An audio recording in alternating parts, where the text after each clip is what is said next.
messing up is all part of it, learning, experimenting, and kind of being vulnerable. Like I said, Jonathan does most of the cooking. I love cooking too. I don't love filming it per se. I love eating it and connecting people and telling stories. Oh, remember when we ate that in Puerto Rico, the lechon on the side of the road where all they do is grill it. I love connecting and telling kind of the story, and it's all about having fun and making stuff that tastes good, but also connecting with kind of like, trying to do things that are outside your comfort zone or that are not normal to you.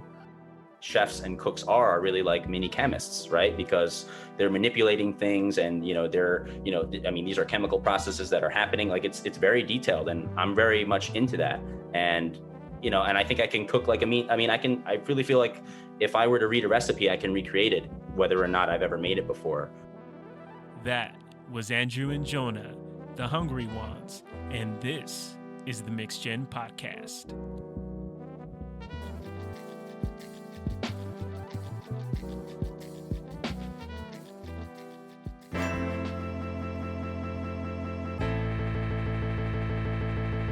The MIXDGEN podcast, because the world is mixing.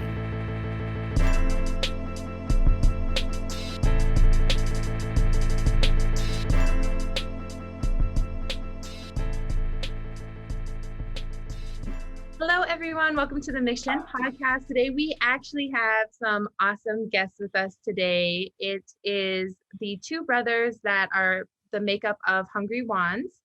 And actually, I'll just let you two introduce yourselves and tell us a little bit about, how we got connected through the MIXDGEN podcast. Hey, Kimberly, Paul, thank you for having us. This is Andrew, half the HungryWons. We're super excited to talk. I know we touched base a little earlier to get to know you a little bit. We started HungryWons about a few months ago. Then I had my first daughter about a month ago. So things have been a little bit crazy. Oh, wow. I didn't realize it was 1 month. Yeah, 1 month. 1 month as of Monday. My brother and I, we've always loved cooking, and we wanted to connect with our Asian Latino culture and kind of tell, unique stories and fun stories through food. So that's how we started with HungryWons. I think we met randomly on social media with you on Instagram. We came across your MIXDGEN podcast through a mutual friend, I think Jason, right? Yeah, shout out to Jason Chu. He's like a Chinese American artist currently based in LA. So yeah. I think he's a rapper, right? Yeah, he's a rapper. Just like you. Just like me. No, I do spoken word, but it's kind of a natural flow into the rap. Yeah, all right. Kimberly can rap. I'll let Jonathan introduce himself too. Awesome. Hey guys. Hey Paul and Kimberly. Thanks again for having us. I'm Jonah, the other half of the HungryWons.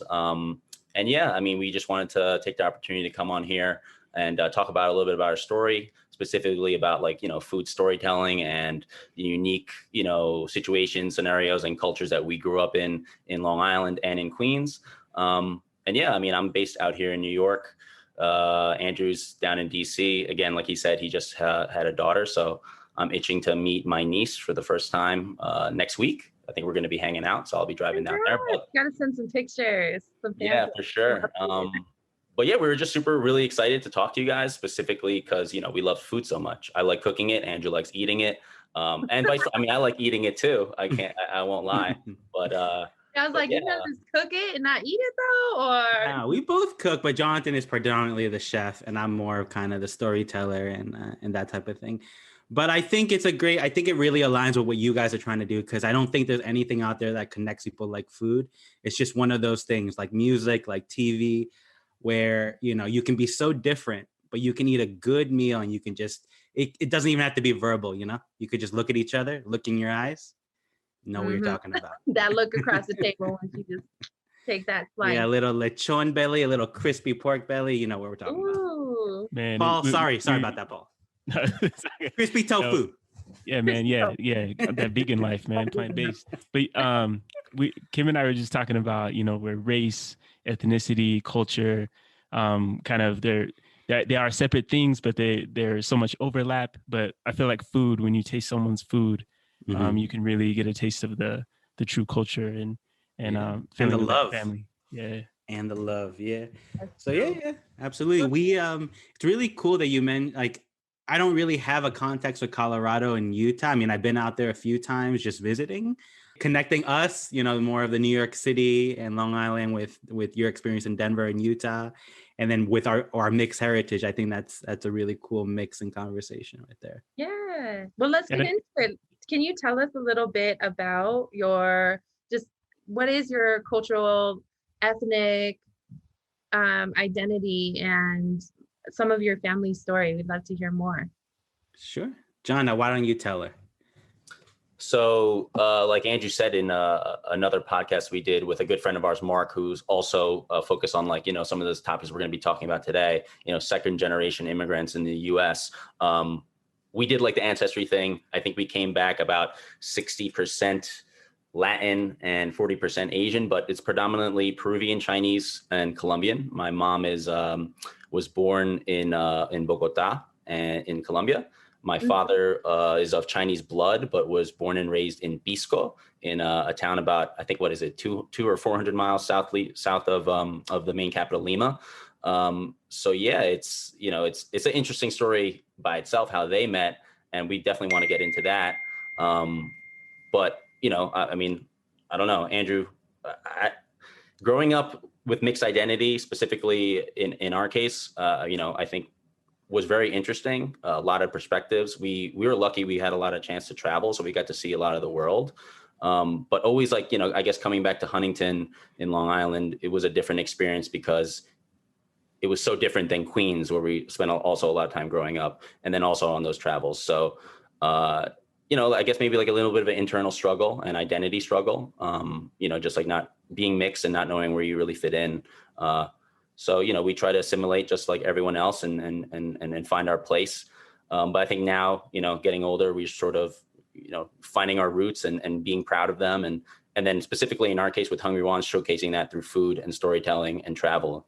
Because, like Andrew said, it's those things, really can break down barriers. Absolutely. Can you just backing up a little bit? So you mentioned your mom is actually, because I was thinking about, I know that you had talked about there's a large Chinese immigrant population to Peru. But you said that your mom is actually Colombian, Peruvian, and also Chinese. No, so my mom is just Colombian. Yeah. Oh, so mom is just Colombian. Yeah. But yeah. Oh, okay. Yeah. Okay, got it. So your yeah. mom's Colombian. Yeah.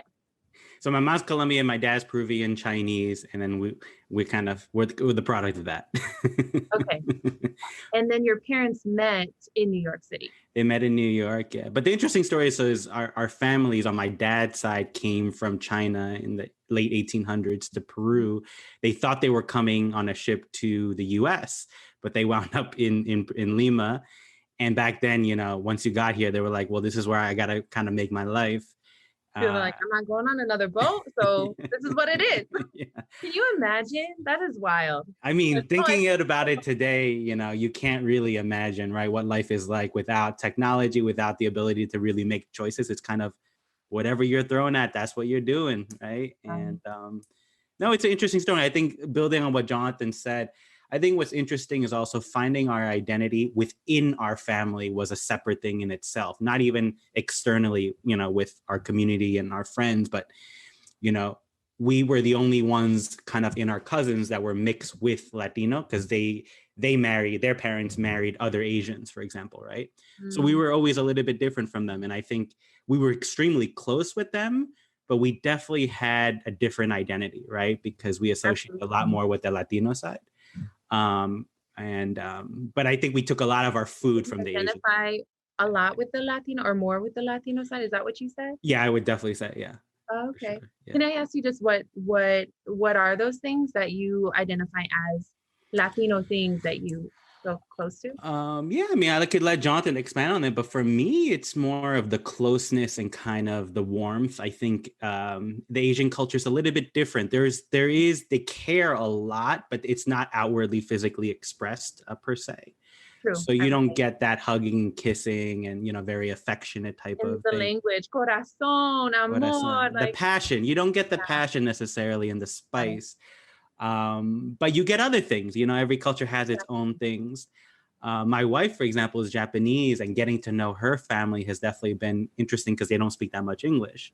Yeah. And it's tough to build a relationship when you don't have that language, right? Like you give them a hug, but you know, it's not the same as being able to actually have a conversation about something. Yeah. So.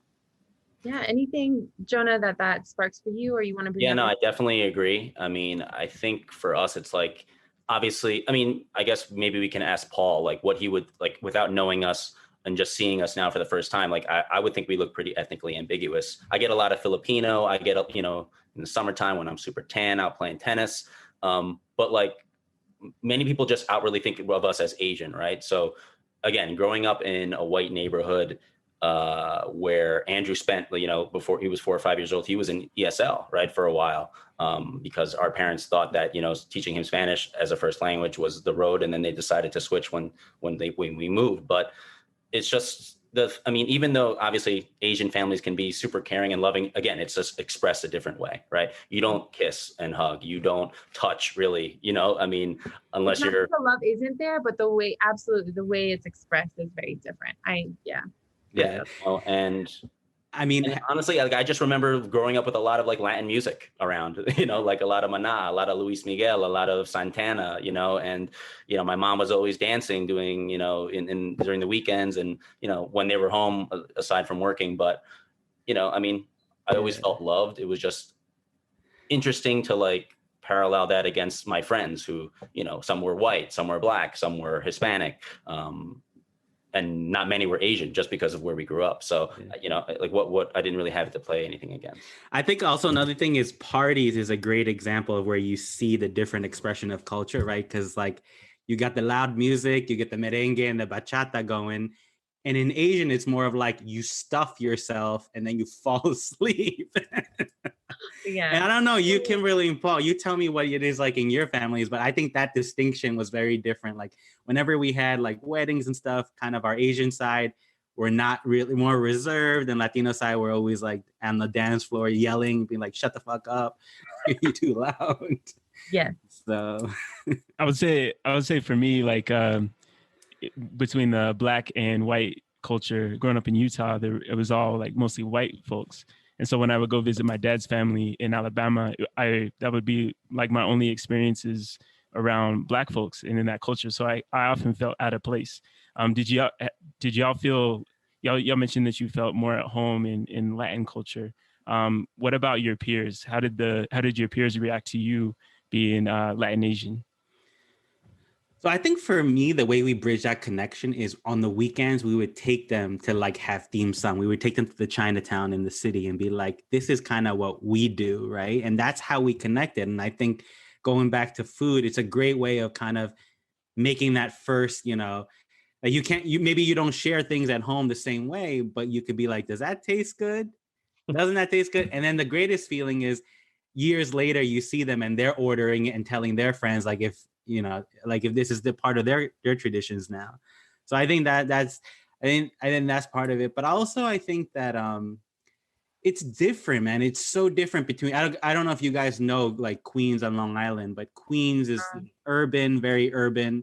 It's probably, some people say it's the most diverse place in the world. There's this area called Flushing, right?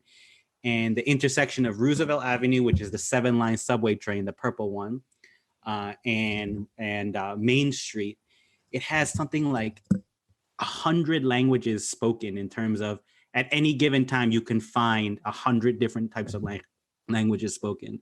So I think comparing that to Long Island, which is like suburban, more white, more affluent, it's so different, yet it's only 30 miles away, right? So I don't know how it is in like Denver, the city, versus kind of all you have to do is drive half an hour into the mountains, and it's kind of different already, right? Very similar.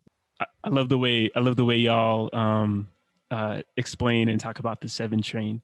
And when you're talking about it, I can almost like taste food or like smell different flavors, right? Well, you smell other things too that are not necessarily that good either. But yeah, man, I feel you. Yeah. Jonathan, tell them what it's like, because we grew up, I think we were on the 7 train by ourselves by like age 8 or 9. You know, in the city, like a lot of kids when they go to school, their parents, you know, they take the train alone. And it's an experience because, like, you know, you see a lot of homeless, you see a lot of, you know, mental disease as well, but you also just see such diversity in people. And then as you're riding that line, Jonathan, maybe you can tell them a little bit more too, how many different cultural neighborhoods you pass overhead, and you can see kind of the store awning right below you as you're passing it, right? So like, you know, Indian, Pakistani, Korean, Chinese, all the Latinos, right? But primarily Mexican, Peruvian, Colombian, Ecuadorian.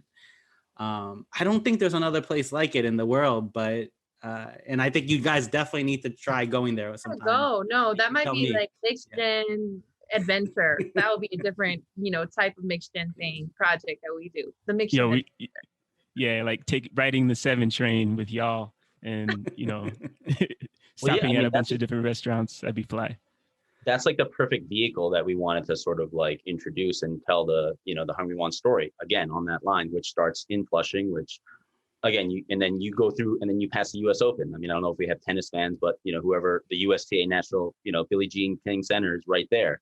Met Stadium is right there. You know, I'm not really a big baseball guy, but and then from there you go into Sunnyside and Astoria, and then you find yourself, you know, you're only 25 minutes away from the city, from downtown Manhattan. So yeah, I mean, I remember just Saturdays having to trek, you know, when normally all of my white friends at home were going to soccer practice or having a play date or doing whatever. Me and Andrew were usually dragged along, you know, get up at 6:30, 7 a.m. into the office by 8:30 with my dad, you know, put some quarters in the meter. I'll meet, you know, he's going to lift the gate. We're, you know, immediately we start shoveling the snow out in front or cleaning duties. I mean, as we got older, the responsibilities got more, you know, in terms of like running an optical, and Andrew was really integral in that, and also in the formation of Vosh, which is a nonprofit that my dad started, which sort of enabled us to travel so much when we were younger. And we were in South America and in Peru, you know, when we were 13, 14. Andrew spent summers studying there for 3-4 months during winter break. I took some of my college friends to Cusco and Machu Picchu with me, you know, like while I was in college. So, I mean, it's just so much, there's so many stories to tell, but I mean, I've lived in Flushing for almost 3 years before the pandemic hit, and now I'm out back in Long Island. You know, we're lucky enough that I'm in the house, not that we grew up in, but in another house, which my parents just moved out of and now are closer to Andrew. But, you know, I mean, just the food there is enough to keep me here in New York, and I would never want to leave. So, like, I'm interested, like, when did food come into play as far as like a way for you to express your identity? Yeah, I mean, I'm not classically trained as a chef, never went to culinary school. I digest a lot of Food I Network. look at those pictures and I'm like, wow, he must be, trained up. I don't know all the schools. But I mean, and then, you know, I mean, not saying obviously, like I do remember a distinct conversation actually with my dad, probably when I was about 16 or 17, right before deciding to go undergraduate to Maryland, where he was like, hey, Jonah, do you want to take a trip to CIA upstate, you know, Culinary Institute of America? It's like one of the most prestigious culinary schools in America, certainly on the East Coast. They offer only like 2- and 4-year programs. It's like a prep school for culinaries. But at the time I was like, no, I mean, I wasn't really into cooking yet. Like I had, you know, I experimented helping with the family, but at that time I had like never gotten my first like line cook or even like dishwashing job in the city yet. So for me, that like sort of happened in the middle of me, you know, after graduating high school. I was working in corporate finance for a while, you know, again, unhappy, unfulfilled. And I always found myself, you know, like sort of letting that creative side of me get out when I get home, you know, and cooking for my roommates or cooking for myself or my girlfriend or family, whoever it may be. So, I mean, I just started getting interested, as I would say, fairly recently, specifically with, you know, that career change that I had moving from finance and then into sort of hospitality, culinary. And that was challenging in itself, right? Because I didn't have a formal training and I just had to like sort of bust my ass handing out CVs, you know, showing everyone my portfolio links and trying to use like my social media and Instagram as a way to, you know, again, to show my creative aspect on a plate, right? And I felt happy doing that. And, you know, obviously Andrew and I started this venture not too long ago. So we're trying to, you know, put our like-minded minds together and talk about the experience of food and travel and bringing. I think, John, I think even more importantly was what was the inspiration, right? And I think for both of us, it's coming home in second grade off the school bus and our grandparents cooking huge ass, amazing multi-course meals in the afternoon. So like, like normal kids that come out, they have some like fucking carrot sticks and some apple slices, and we go home, and this was so important to them and our grandparents. They were older back, when they took care of us. They took care of us until about like middle school, right? But paternal, maternal side. This is on the paternal, so the Chinese, my Chinese grandparents, my Kukung and Papa. And by that time, they're already in their 70s and 80s. And, what drove them every day was, what are we going to eat tomorrow, right? So it was like, they would literally make 6 or 7 course lunches just for themselves. And when we're getting off the bus, we would eat so good, like for like a lunch after our peanut butter and jelly sandwich lunch. Yeah. Can you give me a layout, like an example layout of some of those dishes that really bring that memory? Yeah, I mean, there's so many, but my grandfather specifically loved a lot of vinegar and pickled stuff. So he would do like chicken feet. He would do like radish cakes, a lot of seafood based stuff, a lot of, but I mean, we the thing with Chinese is there's so many different regions, like, right? So, and then they mix a lot of their food with the Latino food, with the Peruvian food, chifa, which is the Peruvian Chinese mix. So it wouldn't be unusual to like get a dish that was completely hybrid. Or even more funny, a lot of Asians don't eat cheese, right? You probably know this because of the lactose intolerance. Yeah. And my grandfather was the only person in my life that I've ever met that didn't like pizza. And I always got into like some pretty heated debates, like how the hell can you not like pizza? But he would dabble in trying to make like pastas Asian style. So he would be throwing like shiitake mushrooms into a pasta dish and calling it a day. So I think that was an inspiration. Our parents didn't cook at all, but I think the combination of our grandparents' legacy and their love for food, in combination with growing up in Queens, which was such a melting pot of immigrant food, right? I think those were the two big things. Yeah, that's interesting. So first of all, you mentioned the term chifa. So for our listeners that aren't familiar with that term, you said that's actually the term that's used, that's a combination of, that is Peruvian and Chinese cuisine. That's actually a term from Peru that they use for that cuisine, correct? Yeah, absolutely. And just to give, if people don't know, Peru has a huge history with both Chinese and Japanese, but about 150 years ago, over 200 Chinese immigrated from the southern part of China, which was called Canton. Now it's called Guangzhou.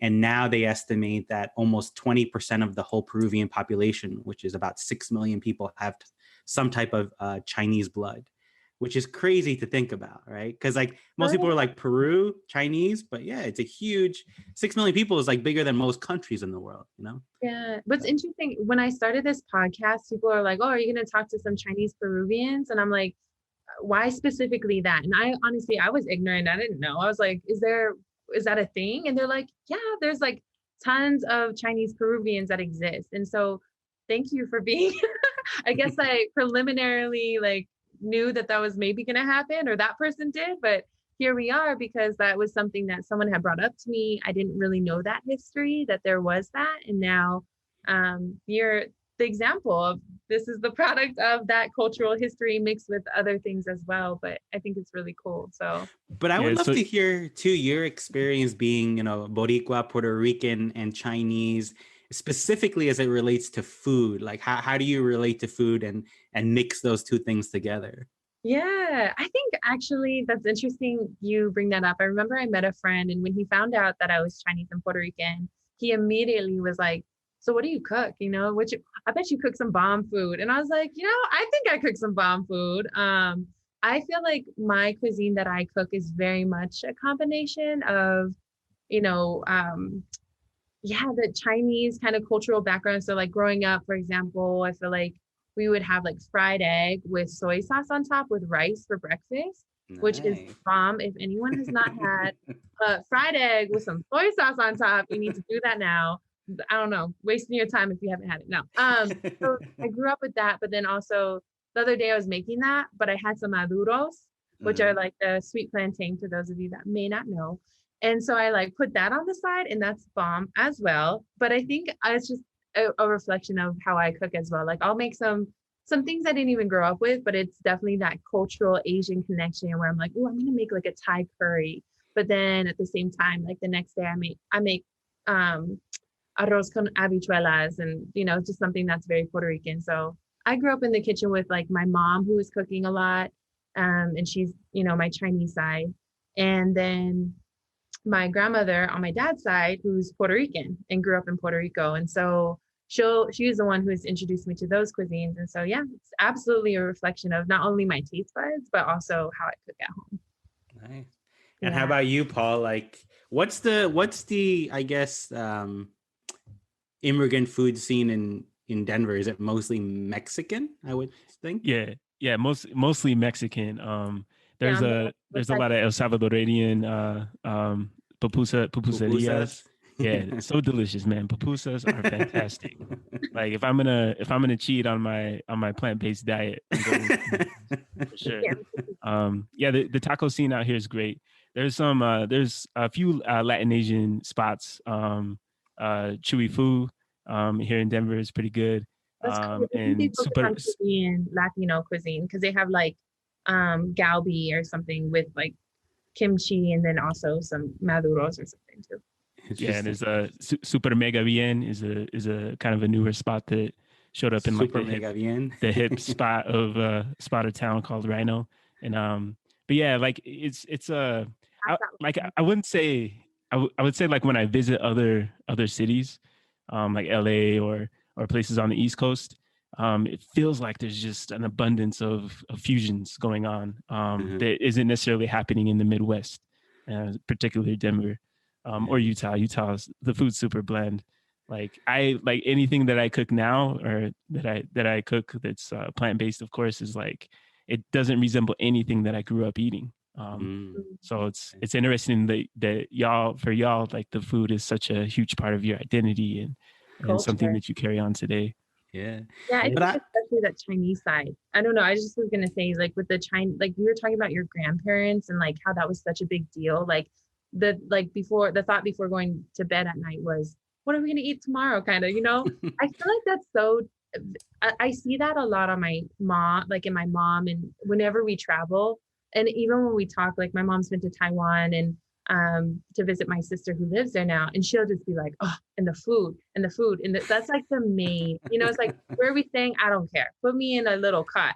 But what's the food gonna be the next day? Yeah. What's there's memes out there, right, where it's like you get chastised from Asian parents where like they will simultaneously be like, baby, you're fat, or you look fat, and then also be like, continue eating this food, right? So like it's like a contradiction. My mom was always like, so you go into the gym, and then she's also like, eat this food, eat, you know. And I'm like, I don't know, like how am I supposed to find balance? I think that food could be a great way, like talking about kind of like holiday get-togethers and how, you know, you can bring people together that don't necessarily agree, especially in this climate where there's not really much conversation anymore. It's like there's what I believe and what you believe, and we just either don't talk about it or we get into a big argument about it, right? Polarization is real right now. There's not really listening anymore, right? It's just more of telling you how I feel, right? But I think, you know, through a good meal, you know, you could maybe use that as a vehicle to, I mean, in our own family, our father is a lot more conservative than we are, for example, which is interesting because he's a first generation immigrant, right? And he feels certain ways. But I also think it's, you know, how you grow up and, you know, your age demographics and your experiences in life, right? Your experiences in life really reflect on, you know, how you feel about certain things. But I do wish people would listen more instead of talking more, you know, and I think maybe eating more too could help. So instead of all those words coming out, just put food in and just keep your ears active, food going in the mouth. Then So with the holidays coming up, Andrew, you're sitting down to this feast with the family. What's on your plate? Oh man, well I tell you what's not on my plate. We don't got no dry ass turkey. That's what's not on the plate. Yo, I've never understood this. So maybe you guys can tell me what is the fascination. I know the history with the Indians and the turkey, but there's a reason you only eat turkey like twice a year, right? Because it's not dry, that good. Dry. It's so dry, man. It's like, yeah. I mean, even when you fry it, when you fry something whole, it should be amazing. And turkey can be pretty good when it's fried whole, but still, like, you need to put a lot of gravy on that, and you got to have sides to, make it good. But yeah, no, we passed the turkey, right, John? We focus more on the whole roast pig, on roast duck, on a ham. We do a lot of lechon, the stuffed lechon, where you just take the crispy skin and then you stuff it with, a lot of cilantro rice. But I think it depends. We like to for those that don't know. Yeah. Let them in. Sorry. Yeah, you can be my clarifier. Oh yeah. But, John, I think what we tell our family always when we used to get together, now that everyone's older and live in different cities, it's hard to all get together. But when we used to all live in New York, we would be like, bring something new that's not like mashed potatoes. Like, bring something that you either want to experiment with or something that you just love making, and add that to it was always a potluck style, always. And there was always rice, multiple versions of rice. Yeah. So you had your normal Latin rice, heavy on the oil, heavy on the Goya sazon, cooked down with your, tomatoes, onions, whatever it may be, peppers. And then we had very bland rice, so jasmine rice, or, to soak up all those really bold Asian flavors. And then we have a sticky rice, right? Like in a banana leaf. Sticky rice too? That's what I've never really had at family get-togethers. Yeah, my uncle used to cook a lot. Again, our parents didn't cook too much, but on in our extended side, again, it was a potluck scene. So everyone's bringing either poached chicken with ginger sauce, and then we have lobster Cantonese style. Then we have some king crab legs, and then we have some blue crab, and then we have some Dungeness crab, right? Each of them prepared differently. And then for the white rice, we have some mapo tofu, which is like a Sichuanese dish, which is not where our family's from, but we love those flavors as well. And damn, Jonathan's just going too fast. No, I like it. Too fast, too furious. I like it. No, I was like, yeah, he's naming a lot of different types of crab. This is good. Yeah. Paul, have we converted you? I mean, did you used to eat seafood at least? Yo, I used to eat a lot of seafood, man. Fish was my favorite, and like a lot of crab and stuff. But yeah, it's been just, a couple years, going plant-based. But I give you props, man. I wish I could do it. I'm just not as strong as you. Food tastes so much better now. Food tastes so much better now that I'm not consuming so much meat and dairy. Probably. I can taste the seasoning a lot more. Like ginger was one that, like, as I've progressed in my vegan journey, like I rely on ginger a lot. Like there's just a lot of flavors that I had never really discovered before, and I think it was because I really honestly couldn't taste it. I was just, meat was just like the main piece of every meal, but now it could be arugula tastes amazing. It's so smoky. That's true, man. When you simplify things, sometimes also you appreciate them way more. When you got too many complex things going on, it's just impossible to appreciate the same way if you have a really good product or like a really good herb or whatever it is. But I think that's also when you travel, you notice how unfortunate it is in the US, where you go to so many countries and you're like, this is what this should taste like, but it doesn't taste anything like this in the US. Tell us about your travels. Like what food abroad? Jonathan and I travel a lot. I used to travel a lot for work. So I worked in health and economics. I was a public health manager, and I did a lot of travel in West Africa and Southeast Asia.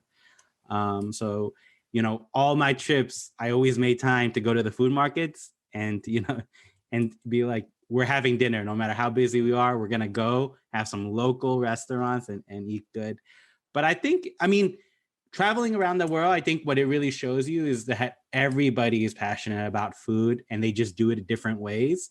Sure. But at the end of the day, it's the love, it's getting people together, it's laughing, and it's like telling stories. That's what you do around food. And I think, name something else where you can do that. Name something else where you can do all those things. It's hard, right? It's hard to name something else. One thing that I loved about watching your YouTube videos and also listening to the podcast is like your style of cooking is based a lot on experimentation and just trying new things. And I think that's really beautiful. I think that and speaking to you and y'all and your personalities is like really being open and opening the world to trying new things. So how are you trying to spread your message through HungryWons? So yeah, I think you're right, man. I think messing up is all part of it, learning, experimenting, and kind of being vulnerable. Like I said, Jonathan does most of the cooking. I love cooking too. I don't love filming it per se. I love eating it and connecting people and telling stories. Oh, remember when we ate that in Puerto Rico, the lechon on the side of the road where all they do is grill it. I love connecting and telling kind of the story. But I think Jonathan loves more of the, getting his hands dirty and showing, okay, this is how you do it. But I think getting that message that like, it's all about having fun and making stuff that tastes good, but also connecting with kind of like, trying to do things that are outside your comfort zone or that are not normal to you. So I think that's the cool thing about food is like, we'll come across this ingredient or we'll cook this thing. I just met some Ukrainian friends and I have no experience with like Ukrainian and Russian food, but I was like, what do you like to eat? And he was like telling me about these pierogies and these Russian potato dumplings. I was like, yo, we should get that on HungryWons. You should come over and make it for me and tell me how your grandmother makes it. So it's about, you just connect with people and you have a good time and you eat good food. But John, tell me, what's your experience? I think that's what we're trying to do at HungryWons.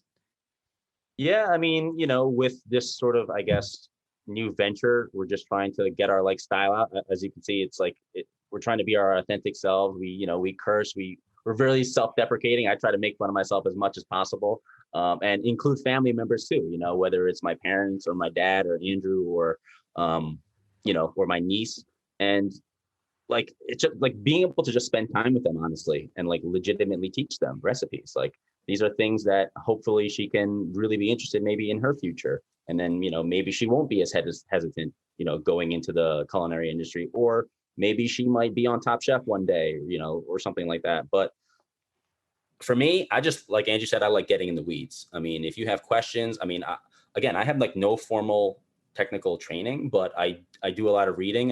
One of the heroes of mine is like a gentleman named Kenji Lopez Alt, who's pretty much the leader of the Serious Eats cult, which is like a digital food print.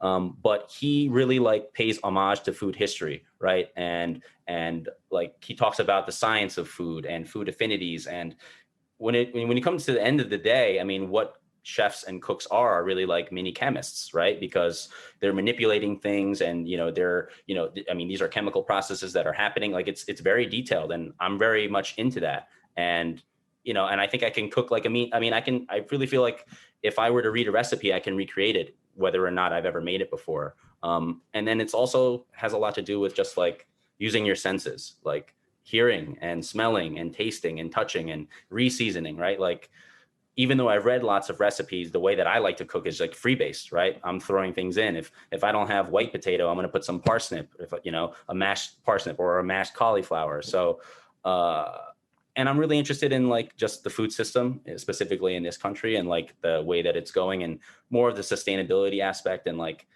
I now shave my carrots and I use those shavings to make little carrot fries right in my air fryer, which is great. Like, not many people do that or take the time to do that, but I guess I do, and maybe that's my quirk, and that makes me weird. But I guess my girlfriend's happy because she eats it, And I think especially in this time, Kimberly and Paul, like we have so much time alone indoors, not now that we are going times, right? That like it is the perfect time to, if maybe you don't cook or whatever, to try new things. So I think this is a great time, and also maybe like people that are sick of each other, like I see you way too much now.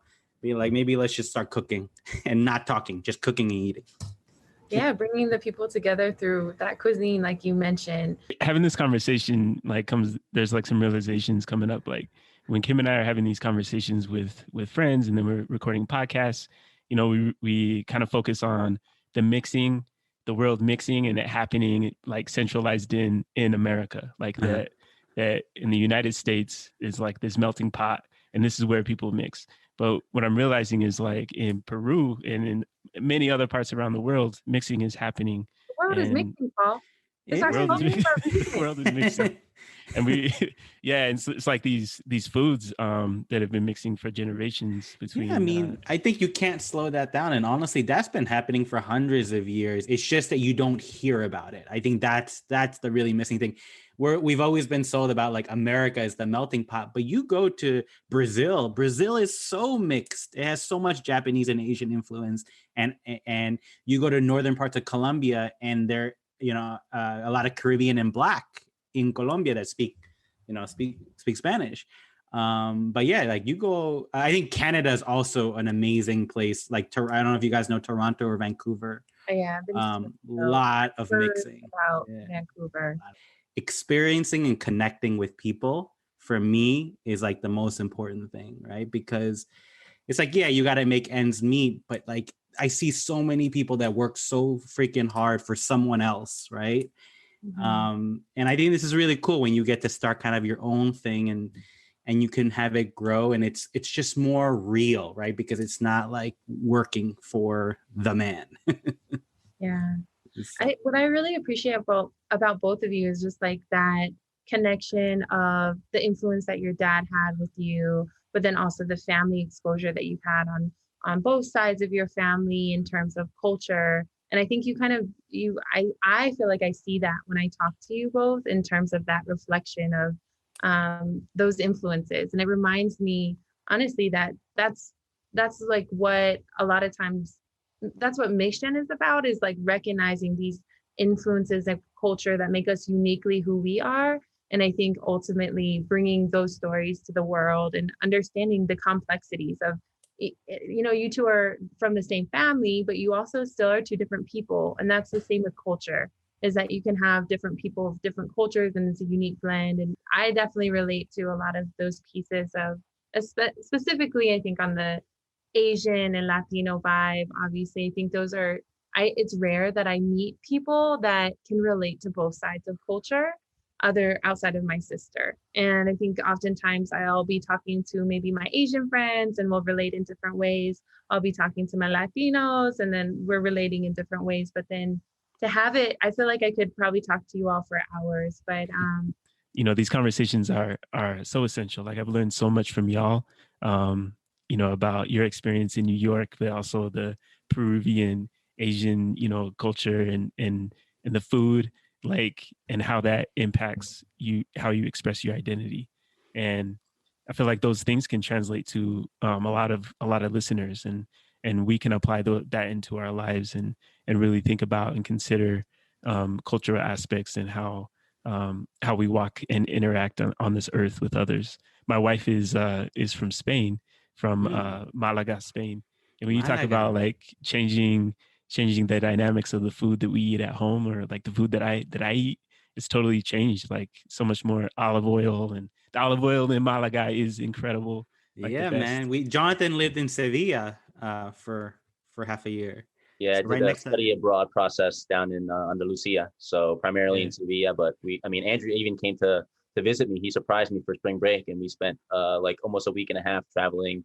We were in Granada, so we went to Alhambra, and that is beautiful. Alhambra. Have you guys been there? I haven't been there yet. Okay. I've only been to Malaga. I haven't explored the rest of Andalusia. But yeah, like the feeling, the culture. Like my wife is loud when she's around other people, and I'm more of a quiet dude. And so that's like a cultural mix. Like everyone in Spain and Andalusia is loud. So it's like, you're like, honey, you're take a little siesta now. Like we got to cook dinner. It's 3:00. It's like so chill, and but like it's so expressive and I think those are like these conversations are so important to have. And I think HungryWons, which y'all are doing with, sharing the recipes online, like I learned a lot. But you're also like talking about your culture while you do it. And I think those things are essential. Yeah, I think it's really cool. Like your focus too, on just like bringing people together through this. No, absolutely. Like Paul was saying, I think something that we miss out is in other cultures, they take their time. Like there's no rush. The day they go, they drink, they have some tapas, they drink some more, they talk some more. And I think that whole rush of kind of the Western society, or specifically the US, right, where everything is go, go, go, just fit in your meal instead of being, it's about the meal. It's about, but not necessarily what you're eating, right? It's about like taking the time to just reflect, and whatever you talk about happens, right? And I think, that's one of the sad parts about our thing, where everything is 9 to 5. You eat dinner at 6 to 7, then you got to get the kids ready for bed, then you got to shower. Like you don't really make that time for yourself to connect over food. And I think at least during the holidays, maybe you have a little bit more time. But what I would suggest is don't just cook what you've been cooking. Just pick one or two things that you think is really cool in whatever culture you like, and try making it together and messing up. Maybe try filming it, a little bloopers reel. One of the things we love cooking is a dish called chupe de camarones, which is seafood, a shrimp-based Peruvian stew, and it's freaking amazing. It has so much flavor. Camarones. Chupe de camarones, yeah. And basically you get really big shrimp with the heads on. You take all the shells off, including the brains and all that slimy sauce. You boil it down, then you blend it and you strain it, and that becomes the base of your really rich seafood broth. And then you add a whole bunch of potato, you add rice, you add eggs, you add ají panca and ají amarillo, which are two really distinct Peruvian spices to make it spicy. And then you put back shrimp. It is phenomenal. It's pretty easy to do, and it's really fun because you can get kids. In the US, you don't usually get kids eating the whole shrimp head, but you can go to your Asian or Latino supermarket, get the whole shrimp, and really, really tap that flavor.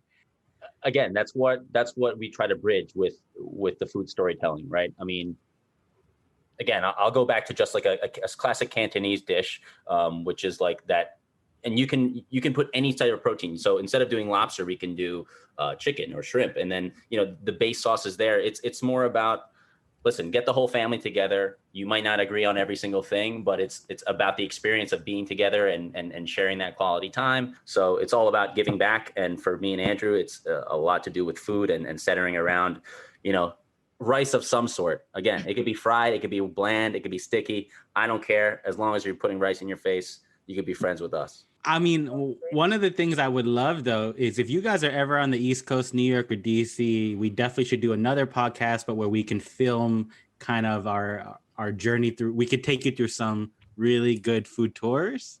Yes.